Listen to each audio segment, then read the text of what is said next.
which I don't like when everybody refers to themselves for this. Everyone talks brands, but it's a good way to look at this when you see a brand that has disappeared for a long time, like and revived, like a Bugatti.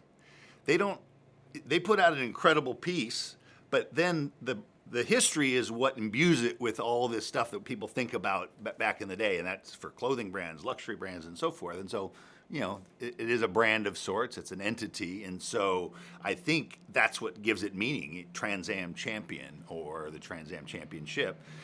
I can't tell you how many times I've explained to people that the Trans Am, the car, Smokey and the Bandit, was named after the Trans-American series. And so, I think there's a lot of value to be mined there if you do it well, and it can add some depth and meaning.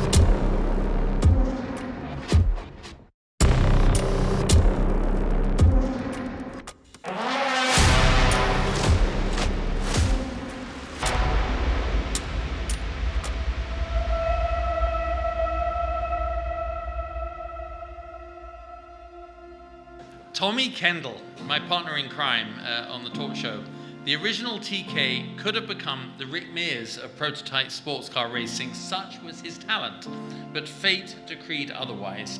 Instead, it was Trans Am that provided the outlet by which Tommy Kendall showed his true potential. Some people, you can take them to the racetrack and they say, oh, that's neat.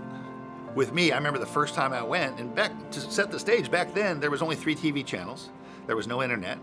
A couple magazines came out once a month. Bottom line, if it didn't happen, I grew up in a suburb of LA. If it didn't happen around you, you didn't even know it existed. Literally didn't know pro racing existed. And so when I went to my first race with my dad, I was 13, and he had bought a race car. Pete Smith talked me into buying a race car, and we went to Sears Point to watch it race. And I was like, my mind was just blown. I was into dirt bikes, and when we'd go water skiing, I'd always gravitate to the guy with the fastest boat at the river, and try to hitch a ride or something like that. But I didn't have an outlet for it. I didn't know this was something you could do.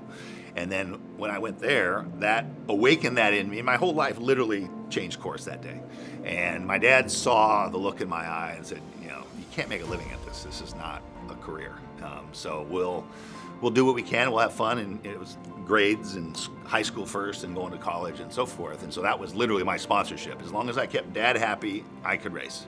To have chased Mark Donohue's records little do they know, when I was 13, 14 years old, in my bedroom at the end of 738 Berkshire Avenue, I was reading The Unfair Advantage and hadn't even raced a go-kart yet.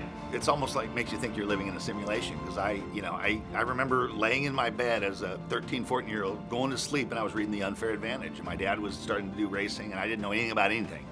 And I learned a lot about how you needed to approach things and the things you needed to think about. And I remember when I first started driving a car, I'm like, I can't feel any of that stuff, My dad was a professional athlete, played pro football. And when he passed, I reflected, he never once pushed me at anything. He always tried to talk me out of playing sports. He always tried to talk me out of going racing, because he says, you're not doing this because you want me to do this. But what he taught me was how to compete. My dad just led by example, the most disciplined, hardworking guy ever. And any bit of grace I had came from the other side of the family. My mother, who, those of you that knew her, the reason I wrote letters to executives after I met them, and I'd hear later, you're the only driver who's ever written a thank you letter to me after meeting me and so forth. That all came from Mom. When you're competing, you just have your head down and you're digging as hard as you can, and you don't really think about the broader perspective or any of that stuff. So, but when you get to my age, career a long ways in the past, and a recognition like this, you do a lot of reflecting. I've been doing a lot of that lately anyways, with losing both my parents last year and so forth. So, it's recognition for everything that, not just you, but the whole group. You're the tip of the iceberg that gets all the attention. But And so just thinking about all the steps that it took to get there and the different groups of people that I work with and so forth. So it's kind of just a nod, tip of the hat to all those. And you hear a lot of people talk about, what would you do in life if you knew you couldn't fail? I'm an example of what you would do if you knew you couldn't fail. 'Cause my parents had my back like nothing else. When I got into this, I was racing open wheel cars, and I was hell bent on Formula One or Indy cars. And so, it took a detour before that because I didn't have the money to keep going in open wheel racing. I had some money, but I didn't have enough. And so that put me into sports cars. And then I moved through Trans Am the first time, GTP, and I thought I was still going to those other places. And then my accident happened. It was a total reset. And so, things work out the way they're meant to, and so to be in an era that was one of the great eras of Trans Am racing and to have had so much success there, it kind of defines me. People, think of me as a Trans Am guy. My first Trans Am race was a lot like Wally's. Fastest car I'd ever driven was an RX-7 with 300 horsepower. My dad bought a 3-year-old Capri that was Tom Gloy's car. And we took it to the Long Beach Grand Prix.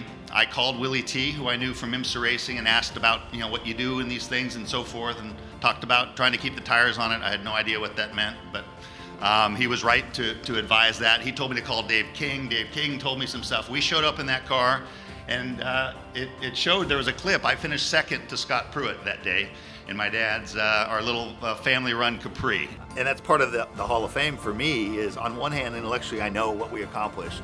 But part of me is still the little kid that was reading Unfair Advantage, dreaming about doing it. And so, it's funny how that all works and comes full circle. I mean, I'm a lucky guy in a lot of ways, but I really feel fortunate to have been in the series at the right time with the people I was, and, just memories of a lifetime.